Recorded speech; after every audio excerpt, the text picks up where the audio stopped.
തിരുവനന്തപുരം ഭീമാപള്ളിയിൽ നിന്ന് വൻതോതിൽ ലഹരി പിടിച്ചിരിക്കുന്നു എന്നുള്ള ഒരു വാർത്ത വരുന്നുണ്ട്. ഇതിനകത്ത് പ്രധാനപ്പെട്ട കാര്യം, ഭീമാപള്ളി എന്ന് പറയുന്നത് പണ്ട് മുതൽ തന്നെ കള്ളക്കടത്തിന്, വ്യാജ സിഡിക്ക്, ഈ പറയുന്ന മയക്കുമരുന്നുമായിട്ട് ബന്ധപ്പെട്ടും ഒക്കെ കുപ്രസിദ്ധമായിട്ടുള്ളതാണ്. അങ്ങനെ ഭീമാപള്ളിയിൽ നിന്ന് പിടിച്ചിരിക്കുന്നു എന്നുള്ള വാർത്ത ഈ മാധ്യമങ്ങളെല്ലാം തന്നെ നമസ്കരിച്ചിരിക്കുന്നു. പ്രത്യേകിച്ച് ഓപ്പറേഷൻ തൂഫാന്റെ ഭാഗമായിട്ട് ബ്രാൻഡ് അംബാസഡർമാരായിട്ടുള്ള പല മാധ്യമങ്ങളും ഈ വാർത്ത കൊടുത്തിട്ടില്ല. അങ്ങയുടെ നിരീക്ഷണം എന്താണ്? എന്തുകൊണ്ടാണ് മാധ്യമങ്ങൾ ഇങ്ങനെ ഭീമാപള്ളി എന്ന് പറയാൻ ഭയക്കുന്നത്? അല്ല, ഈ ഭീമാപള്ളി, തിരുവനന്തപുരത്തുള്ള ഭീമാപള്ളി പ്രദേശത്ത് ഒരു റെയ്ഡ് നടന്നു എന്നുള്ളത് തന്നെ അവിശ്വസനീയമായ കാര്യമാണ്. അതെ. എന്താ കാര്യം എന്ന് വെച്ചാൽ, അവിടെ ഈ ഈ വ്യാപാരി വ്യവസായികളുടെ സംഘടിത ശക്തിയുണ്ട് അവിടെ.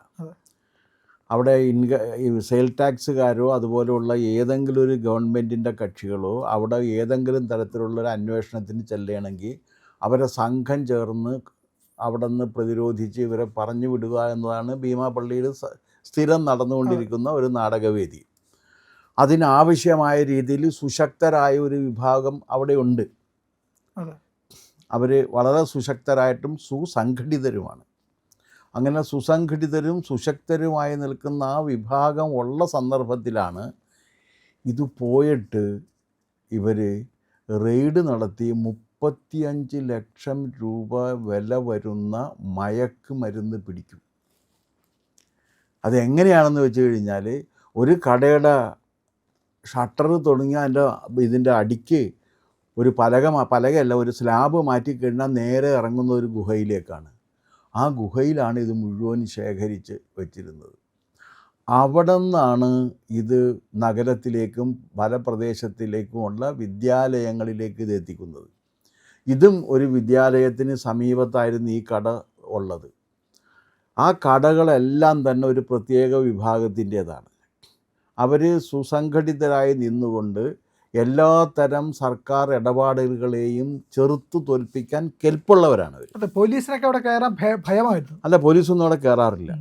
പക്ഷെ അത്തരത്തിലൊരു സന്ദർഭത്തിലാണ് ഇപ്പോൾ തിരുവനന്തപുരത്തെ അസിസ്റ്റൻറ്റ് കമ്മീഷണറുടെ നേതൃത്വത്തിൽ, സിറ്റി പോലീസ് അസിസ്റ്റൻറ്റ് കമ്മീഷണറുടെ നേതൃത്വത്തിൽ അവിടെ പോയി ഇത് റെയ്ഡ് നടത്തി ഇത് പിടിച്ചു. അത് പിടിച്ചു എന്ന് മാത്രമല്ല, അവരത് വീഡിയോ എടുത്തിട്ടുണ്ട്. ആ വീഡിയോ എടുത്തിട്ട് അത് മുഴുവൻ ഇത് അവർ മാധ്യമങ്ങൾക്ക് നൽകിയിട്ടുമുണ്ട്. എന്നിട്ടും മാധ്യമങ്ങൾ ഇത് കൊടുക്കുന്നില്ല. എന്തുകൊണ്ട്? അവിടെയാണ് ചോദ്യം. കാരണം മയക്കുമരുന്നിനെതിരാണ് തങ്ങൾ. മയക്കുമരുന്ന്, ഈ ഓപ്പറേഷൻ തൂഫാൻ എന്ന് പറയുന്നത് മഹത്തായ ഒരു സംരംഭമാണ്. മയക്കുമരുന്നിനെതിരെ നമുക്ക് ഒരുമിച്ച് നിന്ന് പോരാടണം. അതിനിടയിലാണ് 2-3 ടീച്ചേഴ്സിനെ പിടിച്ചത്. ആ ടീച്ചേഴ്സിനെ പിടിച്ച കാര്യങ്ങളൊക്കെ ആഘോഷിച്ച നമ്മുടെ മാധ്യമങ്ങൾ, പക്ഷേ ഭീമാപള്ളിയിൽ നിന്ന് ഇത് പിടിച്ചു എന്ന് പറഞ്ഞപ്പോൾ വാലും ചുരുട്ടി മാറ്റിയിരിക്കാനുള്ള കാരണം എന്താണ്? അതിനും അവരാണ് മറുപടി പറയേണ്ടത്. എന്തുകൊണ്ടായിരിക്കണം അതിൻ്റെ കാരണം? അവിടെ വലിയ സംഘടിതമായിട്ടുള്ള ഒരു മേഖലയാണ് അത്.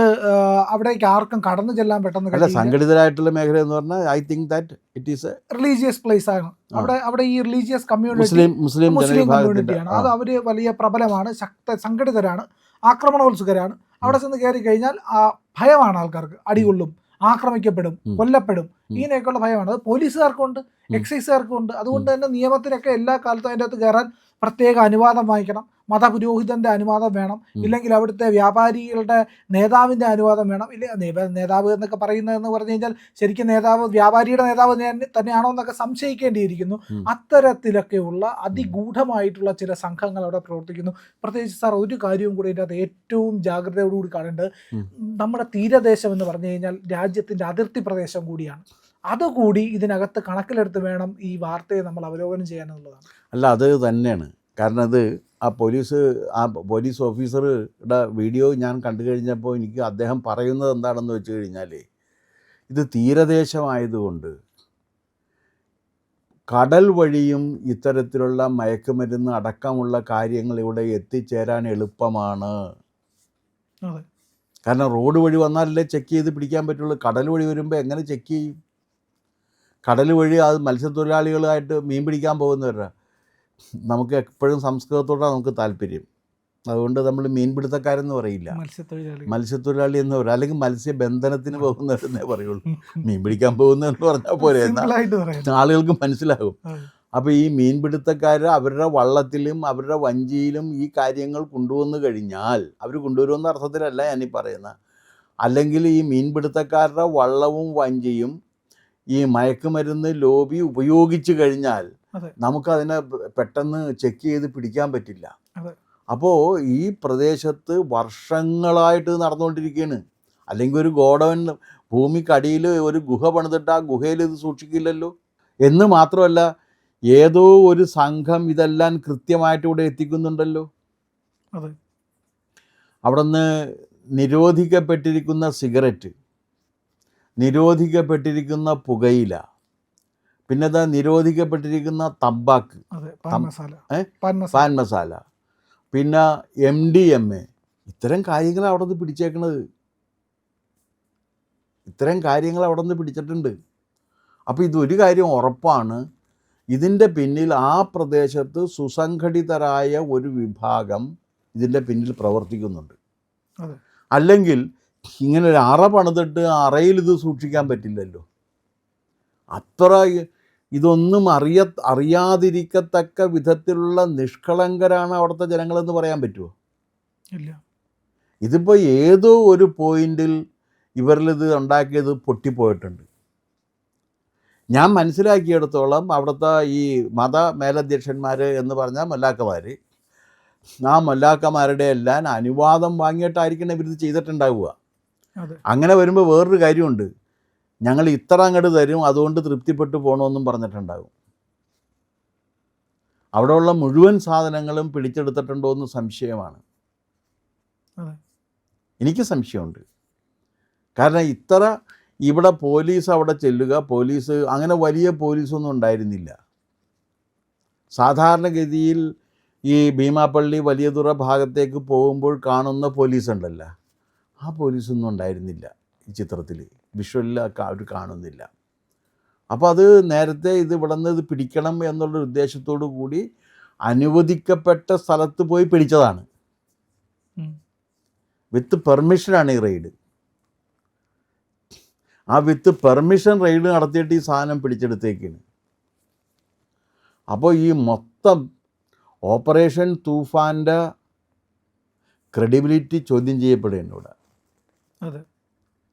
കാരണം ഇത് അവിടെ ആരെത്തിച്ചത് അതറിയണ്ടേ. ഈ ഓപ്പറേഷൻ തൂഫാൻ ഇപ്പോൾ എൻ്റെ ഒരു പ്രശ്നം എന്താണെന്ന് വെച്ചാൽ, ഇത് ഉണ്ടാക്കുന്നവരുണ്ട്, ഇത് ഇതിൻ്റെ ഡിസ്ട്രിബ്യൂട്ട് ചെയ്യുന്ന ഏജൻസ് ഉണ്ട്, സെയിൽസ് ഉണ്ട്. അറസ്റ്റ് ചെയ്യപ്പെടുന്ന മുഴുവൻ സെയിൽസിൽ നിൽക്കുന്നവരാണ്. ഇപ്പോൾ ആ ടീച്ചേഴ്സ് അറസ്റ്റ് ചെയ്യുക, അവരും സെയിൽസാണ്. പക്ഷേ ഇത് വിദേശത്ത് നിന്നെല്ലാം ഇത് കൊണ്ടുവരുന്ന വലിയൊരു സംഘം അവർ കൊണ്ടുവന്നത് കൊടുക്കുന്നു. അവരിലേക്ക് ഈ ഓപ്പറേഷൻ തൂഫാൻ ഇതുവരെ പോയിട്ടില്ല. ഓപ്പറേഷൻ തൂഫാൻ ഗൗരവത്തിൽ നടക്കുന്നൊരു കാര്യമാണെന്നും അത് വളരെ സിൻസിയറാണ് എന്നും ബോധ്യപ്പെടണം എന്നുണ്ടെങ്കിൽ ഈ വിൽപ്പനക്കാരെ മാത്രം പിടിച്ചാൽ പോരാ, അവരുടെയൊക്കെ അക്കൗണ്ടിൽ ചെന്നൊക്കെ ചെറിയ തുകയാണ്, അവരെ മാത്രം പിടിച്ചാൽ പോരാ, അവർക്ക് ഇത് എത്തിച്ചു കൊടുക്കുന്ന വൻതോക്കുകളുണ്ട്, ആ വൻതോക്കുകളെ പിടിക്കണം. ഇപ്പം ഇതിങ്ങനെ എടുത്ത സമയത്ത് 5-8 ചാക്ക് ഇവരെടുത്തിട്ടിട്ടുണ്ട്. ഇതിൽ ആ ഒരു വിഷ്വലിൽ നമുക്ക് കാണാം 5-8 ചാക്ക് എടുത്തിട്ടുണ്ട്. ആ ചാക്ക് അവരിങ്ങനെ കാണിക്കുന്നുണ്ട് ഒരു വിഷ്വൽ ഇഫക്റ്റ് കിട്ടാൻ വേണ്ടിയിട്ട്, അതിൻ്റെ ഒരു എന്താ പറയേണ്ട ഒരു തിയേറ്ററിക്കൽ ഇഫക്റ്റ് കിട്ടാൻ വേണ്ടിയിട്ട് ഇതിങ്ങനെ കാണിക്കുന്നൊക്കെ ഉണ്ട്. അതൊക്കെ സമ്മതിച്ച്. അപ്പോൾ ഇത് ഇത്ര പ്രയാസപ്പെട്ട ഒരു സ്ഥലത്ത് ഇവർ ചെന്നിട്ടുണ്ടെന്നുണ്ടെങ്കിൽ അത് വിത്ത് പെർമിഷനായിരിക്കും. അങ്ങനെയാണെങ്കിൽ ഒരു ചോദ്യമുണ്ട്, ആരാണ് ഇവർക്ക് ഈ പെർമിഷൻ കൊടുത്തത്? നിയമപരമായിട്ടുള്ള പെർമിഷൻ അല്ലല്ലോ അത്. നിയമപരമായിട്ട് ഓപ്പറേഷൻ തൂഫാൻ്റെ പേരിൽ എവിടെയെങ്കിലും റെയ്ഡ് ചെയ്യണമെന്നുണ്ടെങ്കിൽ ആരുടെയെങ്കിലും അനുവാദം വേണ്ട. ഭരണഘടനയ്ക്കും നിയമത്തിനും അതീതമായി ഇവർക്ക് അവിടെ വന്ന് നിങ്ങളിത് റെയ്ഡ് ചെയ്തോളൂ, ഞാൻ സമ്മതിച്ചിരിക്കുന്നു എന്ന് പോലീസിന് സമ്മതം കൊടുത്തത് ആരാണ്? അതറിയേണ്ടതുണ്ട്. ഓപ്പറേഷൻ തൂഫാൻ വളരെ നല്ല പ്രോജക്റ്റാണ്. പക്ഷെ ആ പ്രോജക്റ്റ് ഇപ്പോഴും അതിൻ്റെ ഏറ്റവും പെരിഫറലായിട്ട് നിൽക്കുന്ന അവരിലേക്കേ എത്തിയിട്ടുള്ളൂ. അതിനപ്പുറത്തേക്ക് ഇത് ബൾക്കായിട്ട് കൊണ്ടുവന്ന് ഇവിടെ കൊടുക്കുന്നവരുണ്ട്. ഒന്നാമത് ഇതിൻ്റെ ഉൽപ്പാദകർ, ഇവിടെ ഉൽപ്പാദനം ഉണ്ടോ ഇവിടെ എവിടെയെങ്കിലും അറിയില്ല നമുക്ക്. അല്ലെങ്കിൽ എവിടെയാണ് ഉൽപ്പാദിപ്പിച്ചിട്ട് അത് എങ്ങനെയാണ് ഇവിടെ എത്തുന്നത് നമുക്കറിയില്ല. നമുക്കാകെ അറിയാവുന്നത് ബാംഗ്ലൂരിൽ നിന്ന് വരുന്ന വഴിക്ക് കുറച്ച് പിടിച്ചു എന്ന് മാത്രമേ ഉള്ളൂ. ആര് പിടിച്ചു, എന്ത് പിടിച്ചു, ഇന്ന് വരെ ഈ മയക്കുമരുന്നുമായി ബന്ധപ്പെട്ട് പിടിക്കുന്നത് എല്ലാം തന്നെ ഈ കൈവശം വെച്ചവനും ഇത് ഉപയോഗിക്കാൻ കൂട്ടുനിന്നവനും ആ സമയത്ത് ബൈക്കിൽ പോയവനെ അല്ലാതെ ഇത് ബൾക്കായിട്ട് എത്തിച്ചു കൊടുക്കുന്നവനിലേക്ക് അന്വേഷണം പോകുന്നില്ല. അപ്പോൾ ഓപ്പറേഷൻ തൂഫാൻ സത്യസന്ധമായിട്ടാണ് നടക്കുന്നത് എന്നുണ്ടെങ്കിൽ അതിലേക്ക് കൂടി പോകണം. അല്ലെങ്കിൽ ഇത് വെറുതെ ഒരു ഐവാഷ് മാത്രമാണ്, കണ്ണിൽ പൊടിയിടൽ മാത്രമായിട്ട് തീരും.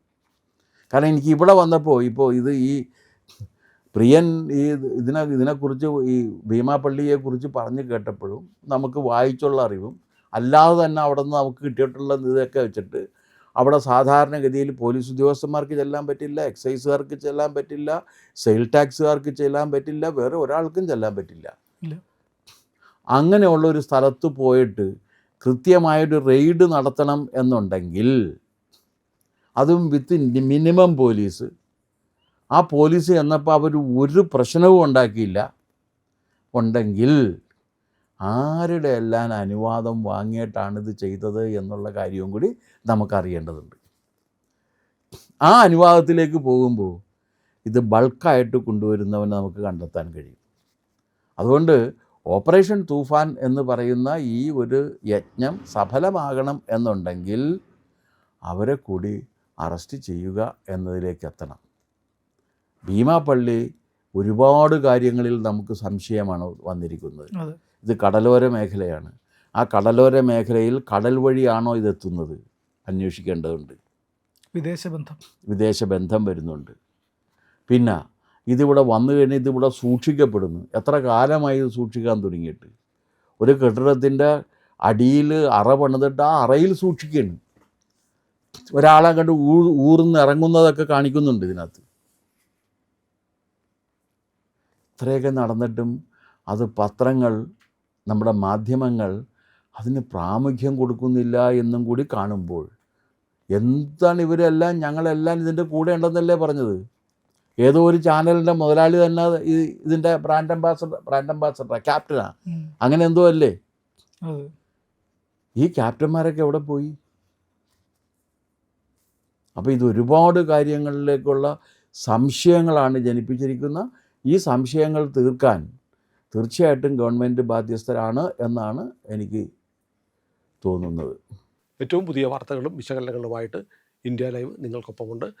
ഇന്ത്യ ലൈവ് ഇനിയും സബ്സ്ക്രൈബ് ചെയ്തിട്ടില്ല എങ്കിൽ ഉറപ്പായിട്ടും ചെയ്യണേ.